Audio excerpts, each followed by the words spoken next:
पुणे, पिंपरी चिंचवड आणि पीएमआरडीए परिसरातील लाखो प्रवाशांची जीवनवाहिनी असलेली पीएमपी बस सेवा सध्या गंभीर मनुष्यबळाच्या संकटाचा सामना करत आहे।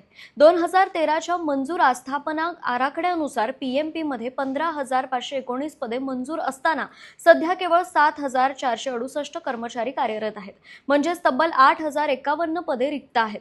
प्रशासन, कार्यशाळा आणि वाहतूक या तिन्ही विभागांमध्ये मोठ्या प्रमाणात रिक्त पदे असल्याने बस सेवेवर त्याचा थेट परिणाम होत आहे। विशेषतः कार्यशाळेतील कर्मचाऱ्यांच्या कमतरतेमुळे बसेसच्या देखभालीवर परिणाम होत असून अनेक बसेस रस्त्यातच बंद पडत असल्याच्या तक्रारी वाढल्या आहेत। पीएमपी मध्ये शेवटची मोठी भरती 2017 ते 18 मध्ये झाली होती। त्यानंतर थेट भरती न झाल्याने रिक्त पदांचा आकडा सातत्याने वाढत आहे। दरम्यान अनुकंपा तत्वावर काही नियुक्त्या सुरू असल्या तरी त्या अपुऱ्या ठरत आहेत।